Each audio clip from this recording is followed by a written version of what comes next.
Hey everyone, and welcome back. Ever feel like, you're just constantly playing catch up with your projects? Oh, tell me about it. We're diving deep into the world of project controls today. Yeah. And trust me, this isn't just for the, certified project management gurus out there, right? We're taking cues from PM Connection's article, What is Project Controls, to, uncover those kind of crucial levers that keep any project, big or small, running smoothly. It's really about, that feeling of being behind that you were talking about. Yeah. I think one of the biggest aha moments for people is realizing that project controls are about shifting from, a reactive mindset to a proactive one. Oh, interesting. It's not just about fixing problems. Yeah. It's about anticipating and sidestepping them altogether. That's so key. Yeah. So how does PM Connection actually define this whole project controls thing? They describe it as the mechanism through which project managers can ensure a project adheres to its planned scope, time, and cost constraints. Okay, so it's kind of like setting those invisible boundaries, right? Those guardrails to make sure everything stays on track. Exactly. And to really bring this to life, imagine you're building a house, right? Okay. Project controls are like having a solid foundation, Yeah. a well-defined blueprint, Mm-hmm. and a reliable contractor who keeps the whole process running smoothly. Okay, I love that analogy. Yeah. Now, the article dives into 6 key practices within project controls. Okay. Let's start with schedule management. Sure. I'm guessing this goes way beyond just, setting deadlines, right? Absolutely. It's about understanding task dependencies, Mm-hmm. sequencing them in the most efficient way, Okay. and building in buffer time for those, inevitable surprises. Yeah. I once saw a software project get delayed by weeks because they hadn't factored in time for user testing. Oof, that's a tough lesson to learn the hard way. It is. So good schedule management is about preventing those domino effects. Precisely. Each task is like a piece of the puzzle, right? Right. And schedule management is about fitting those pieces together Yeah. in a way that makes sense and minimizes delays. Makes total sense. Yeah. Now on to something that makes me sweat a little. Cost management. Oh, yeah. Because let's be real, who hasn't had a project go over budget at some point, right? It's a common pitfall for sure, Right. but effective cost management is more than just tracking expenses. Yeah. It's about understanding the cost drivers, Okay. negotiating effectively with vendors, Mm-hmm. and making strategic trade-offs to stay within budget. So it's about being proactive and making those informed decisions throughout the whole project life cycle. Absolutely. One technique I found invaluable is using earned value management. Okay. It gives you a real-time snapshot of your project's financial health Oh, interesting. and helps you course correct before it's too late. Okay, that's going straight into my project management toolkit. Now, PM Connection also highlights the importance of scope management. Yes. What exactly does that entail? Think of it as guarding against scope creep. Okay. It's so easy for projects to, balloon out of control when new requirements get added willy-nilly. Mm-hmm. Effective scope management is about defining clear boundaries up front, Yep. having a robust change management process, Mm-hmm. and knowing when to push back on unrealistic demands. Yeah. It's like that saying, give them an inch and they'll take a mile, right? Exactly. Yeah. And those extra miles can really derail your project. Yeah. It's about maintaining that delicate balance between, accommodating necessary changes, but also safeguarding the project's overall integrity. That makes a lot of sense. Yeah, So we've covered time, money, and scope. we have. What about quality management? I imagine that's all about, making sure the final deliverable is top-notch, right? Precisely.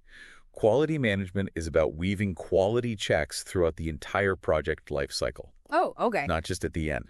It's about preventing defects Yeah. rather than just detecting them later on. So it's about building quality into the process itself, Exactly. not just like slapping on a Band-Aid at the end. Exactly. And it's more than just ticking boxes on a checklist. Right. It's about fostering a culture of quality Yeah. where everyone involved feels ownership and takes pride in delivering excellent work. I like to Think of it as baking a cake. Okay. You wouldn't just check if it's baked at the very end. Right. You'd check the ingredients, the oven temperature, Right. maybe even do a taste test along the way. I was going to say, sneak Good. a little taste. Exactly. Okay, I'm really loving these analogies today. That they make these concepts so much more relatable. Good.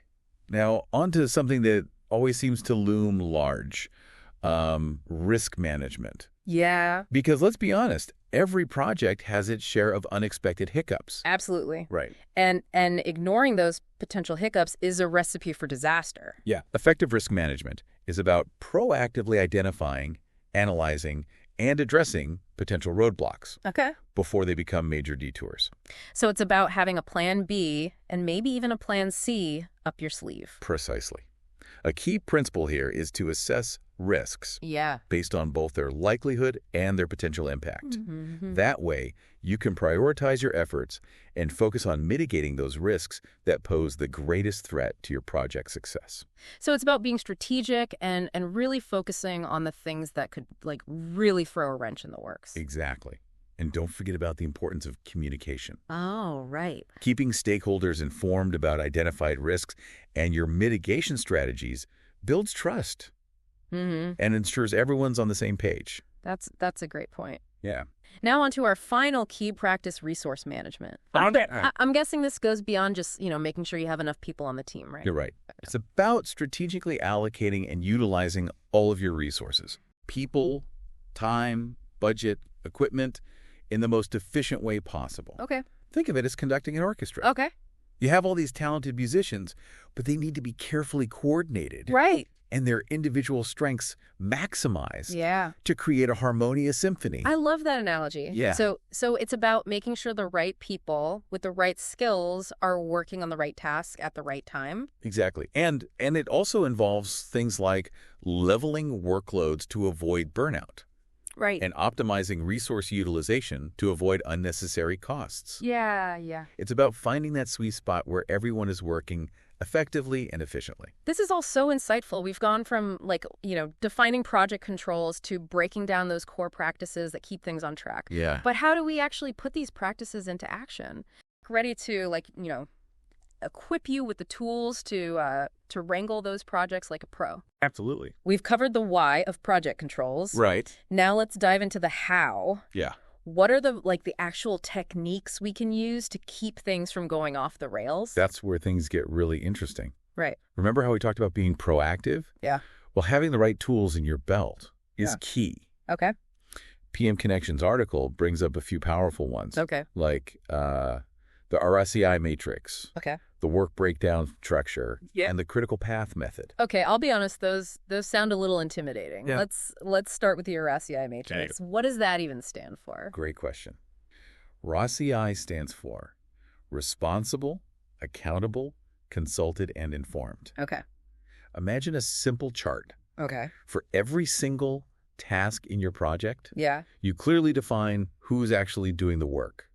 Responsible, Okay. who's ultimately answerable for it. Yeah. Accountable, Mm-hmm. who needs to give input, consulted, Okay. and who just needs to be kept in the loop, informed. So it's like creating that single source of truth, right? For everyone on the team. No more guessing games about who's handling what. It eliminates confusion and makes sure everyone's clear on their roles and responsibilities from day one. Right. This is especially crucial in large, complex projects with multiple stakeholders. Now, onto the work breakdown structure, or WBS. Is that where we break down those giant, overwhelming projects into, bite-sized pieces? You got it. Okay. Instead of facing that daunting mountain all at once, Right. you map out each base camp along the way. Okay. It's about taking that big picture and breaking it down into smaller, manageable work packages. Okay. This not only makes the project less intimidating, Right. but also helps you estimate time, allocate resources, and track progress more effectively. Okay, so if the WBS is all about breaking things down, is the critical path method about putting it all back together? Not quite. Okay. Think of the critical path method, or CPM, Yeah. as highlighting the make or break route on your project map. It helps you pinpoint those critical tasks that directly impact your project deadline. Mm-hmm. Any delays on these tasks will have a ripple effect on the entire project timeline. So it's like identifying the non-negotiable steps in a recipe. Like if you mess up the critical path, you're not getting that delicious cake at the end. Exactly. Right. By focusing on those critical tasks, Yeah. you can prioritize your efforts, allocate resources more effectively, and proactively manage potential bottlenecks. This is making me think about all the projects I could have managed better with these tools. Right. And speaking of tools, the PM Connection article mentions project management software as a game changer. Oh, yeah. I imagine that goes way beyond just a to-do list. Absolutely. Think about it. Okay. You've broken down your project with a WBS. Yeah. You've identified the critical path. Mm-hmm. Now you need a way to visualize it all. Right. Track progress and keep everyone on the same page. Mm-hmm. That's where project management software swoops in to save the day. So it's like having a centralized command center for your project. Precisely. Okay. And one of the most popular features is the Gantt chart. Okay. Instead of just a list of tasks, a Gantt chart lays out your entire project timeline visually, Oh, okay. showing when each task starts, how long it should take, and how it connects to other tasks. I've actually seen those before. They kind of look like a more sophisticated version of those timelines we used in history class. Exactly.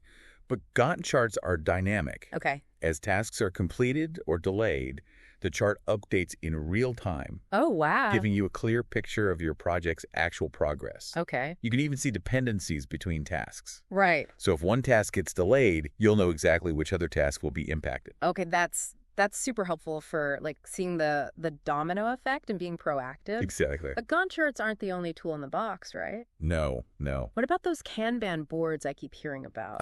Kanban boards are fantastic for visualizing workflow and keeping everyone on the same page. Right. Imagine a whiteboard divided into columns like to do, in progress, and done. Okay. Then you use sticky notes to represent tasks and move them across the board as they progress. So it's a more visual and, dare I say, fun way to track what's happening in the project. Exactly. And it's not just about aesthetics. Right. Kanban boards are excellent for identifying bottlenecks in your workflow. Oh, okay. If you see a pileup of tasks in the in-progress column, you know there's a snag in the process that needs addressing.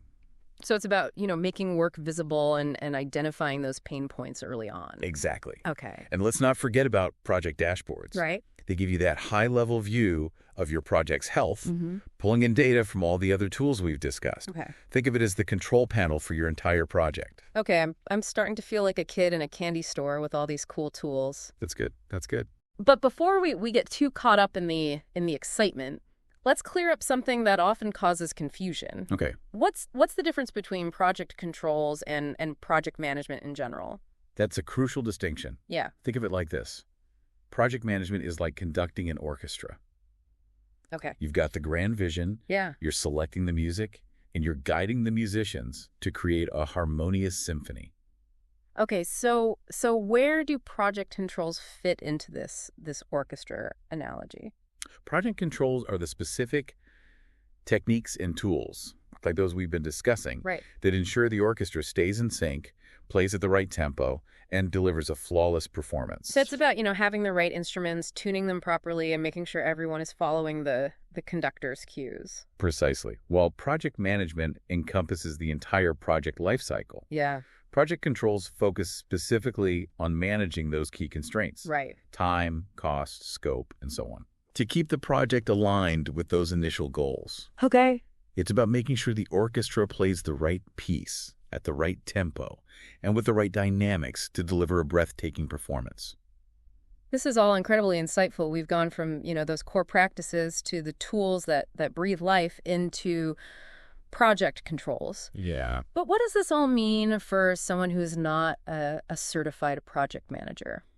For the final act of our deep dive into project controls, I have to say I'm feeling a lot more equipped to handle those multi-step life goals now. Yeah, that's the beauty of these concepts. Right. They're surprisingly transferable. Yeah. Whether you're leading a team at work, tackling a home renovation, Right. or even, just planning a family vacation, these principles can be applied to any endeavor where organization and careful planning are key. It's like that saying, right? Like, if you want to go fast, go alone. If you want to go far, go together. Oh, I like that. Project controls give you that roadmap and the tools to bring everyone along on that journey toward a shared goal. And it brings up a really interesting point. Okay. We often think of project controls as these, rigid systems, but in reality, they're all about adaptability. Oh, tell me more about that. What do you mean? Well, no project goes exactly according to plan, right? Right. The real magic happens when you can use these tools and techniques not just to create a plan, but to adjust and adapt as challenges inevitably arise. Right. It's about having that structured flexibility to navigate the unexpected. So it's not about, like, sticking to the plan no matter what. Right. It's about having the awareness and the tools to course correct when needed. Exactly. And that brings us to a final thought for you to ponder as you embark on your own, project adventures. Okay. Think about the last time a project went off the rails. How could you have used even just one of these concepts, maybe a RUSCI matrix, to clarify roles, or a simple Gantt chart to visualize the timeline to prevent those hiccups? That's a fantastic question for us all to consider. Yeah. Because whether you're managing a team of 10 or just trying to wrangle your own to-do list, remember, project control isn't about stifling creativity. Right. It's about giving you the superpowers to bring those big, ambitious visions to life. That's all the time we have for today's deep dive. Great talking to you. But keep those product management gears turning, and we'll catch you in the next episode.